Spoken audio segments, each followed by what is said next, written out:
Again, this is another problem that has only y direction and torque. Okay, so let's just look at where the forces are acting. I'm going to say that F1 is acting here exactly at the left side. F2 is acting right here. And F2 is 3 meters, right? So it's at 3 meters from the from the right side. Oh dear. Okay, so if it's 9 meters long, and that's acting 3 meters from the right side, it's at 6 meters, right? There we go.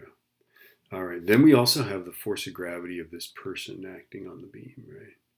So we'll draw this. And that's going to be 45 times 9.8.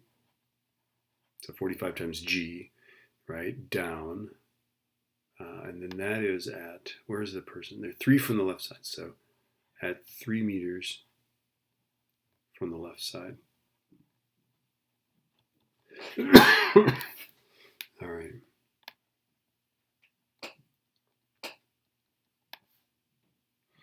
Okay, and then the beam itself, force of gravity is 15 times 9.8.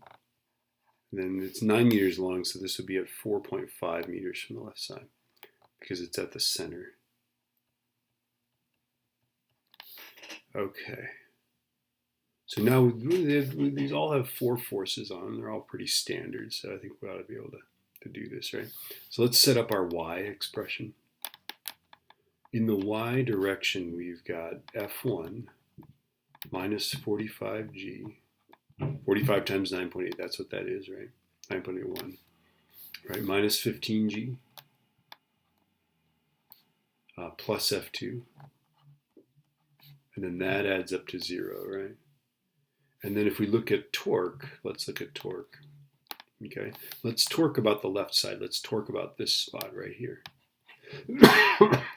Okay, so let's say torque about the left side.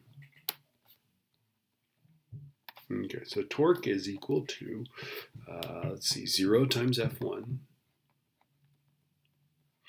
Okay, and then clockwise, this would be a clockwise torque, so plus, and how far is that? The person is, let's see, person is 3 from the left side, so plus 3 times 45G. Okay, plus 4.5. So the beam acts, the force of gravity acts at the center of the beam, right? Since it's 9 meters long, that's going to be 4.5 meters from the left side, right? So plus 4.5 times 15G. All right, and then this will be an anti-clockwise torque, so we'll go minus, because it's anti-clockwise, right? So minus, how far is that? 6 meters from the left. 3 from the right, 6 meters from the left. So minus 6 times F2. And then that's 0. That's a 6, not a G. All right, so this is solvable, right? I can now solve that for F2. Let's do that. So 3 times 45 times 9.1 plus 4.5 times 15 times 9.1. Let's get that answer, and then I'm going to divide by, I guess, 6. 331.0875.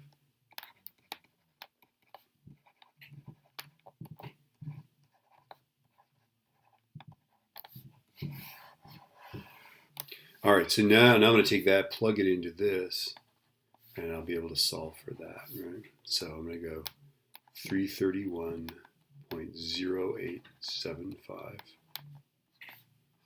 minus 45G minus 15G plus F2, which we don't know yet, right, is 0. Okay, so I know what to do. I'm going to solve this for F2, so I'm going to go 45 times 9.1 plus 15 times 9.1. All right. That's our phone ringing. Okay. I'm